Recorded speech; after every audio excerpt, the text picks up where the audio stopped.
जहां पर भारत के Waterman Rajendra Singh exclusive news 24 Madhya Pradesh Chhattisgarh से जल संकट पर खास बातचीत की।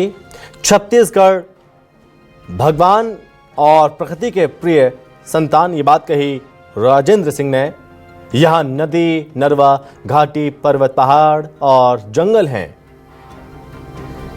प्रकृति की धरोहर का रखरखाव नहीं हुआ तो विनाश होगा, ये बात कही और कहा भूजल संवर्धन मिशन बढ़िया कदम है।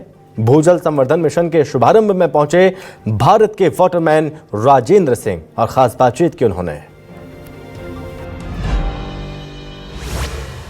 छत्तीसगढ़ में जो है भूजल संवर्धन के लिए जो है अभियान और मिशन की शुरुआत हो रही है और भारत के वाटरमैन जो है इस कार्यक्रम में पहुंचे हुए हैं। इसका कितना असर होने वाला है, बातचीत की शुरुआत करते हैं।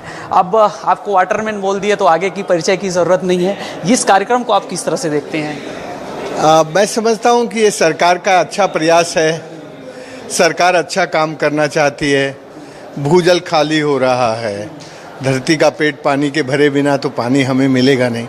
तो ये छत्तीसगढ़ सरकार का अच्छा प्रयास है और इस प्रयास को यहाँ का जो लोग है, यहाँ का जो समाज है, वो अपना प्रयास मान के करेगा तो अच्छा होगा, इसका परिणाम अच्छा ही निकलेगा। रेन वाटर हार्वेस्टिंग सिस्टम का नियम कानून पहले से बना हुआ है, लेकिन जब लोग भुगतते हैं तब जो है अधिकारियों को याद आती है, पब्लिक जो है जागते हैं, तो ऐसे नौबत क्यों आती है? देखिए, कई बार क्या होता है कि जो सिचुएशन है उस क्राइसिस में फिर बहुत तरह की चीज़ें अपने को ध्यान में आती हैं, पर जो क्राइसिस आने से पहले समझ जाते हैं वो लोग अच्छे होते हैं। पर हमारा दुर्भाग्य है कि हमें जब क्राइसिस आती है तभी समझ में आता है। तो क्राइसिस से पहले समझ के समाज को, राज्य को, महाजनों को, सबको मिलके ये भूजल पुनर्भरण का काम करना ज़रूरी है, क्योंकि भूजल पुनर्भरण होगा तो पानी मिलेगा, नहीं तो नहीं मिलेगा। क्योंकि धरती के अंदर की नदियाँ सूख जाएंगी तो धरती के ऊपर की नदियाँ भी सूख जाएंगी। बिल्कुल।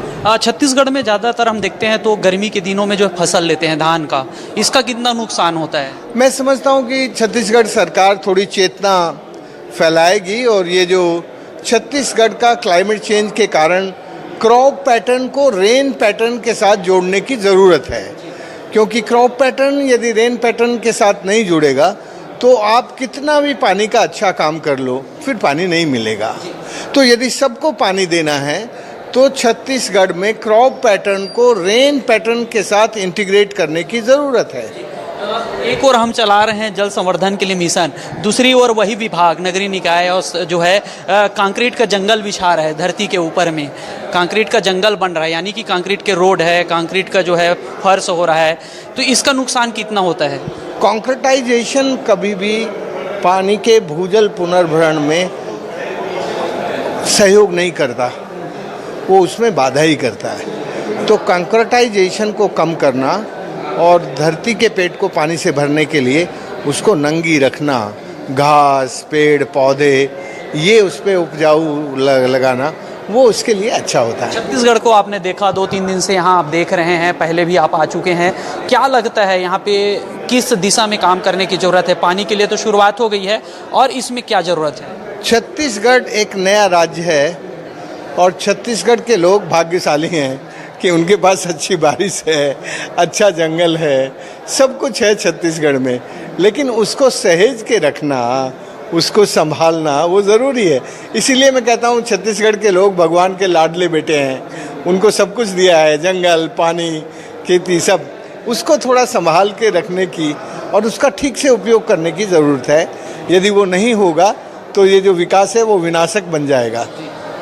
देखिए, स्पष्ट तौर पे कहा जा रहा है कि जो है प्रकृति का देन है छत्तीसगढ़, पूरे देश में जो है भगवान का लाडले बेटे है छत्तीसगढ़। अगर इसके विकास को अगर हम बचा के नहीं रखेंगे तो ये विनाश जो है दूर नहीं होगा। और स्पष्ट तौर पे कहा जा रहा है कि भूजल स्तर अगर सूख जाएगा तो तबाही जो है शुरू हो जाएगी।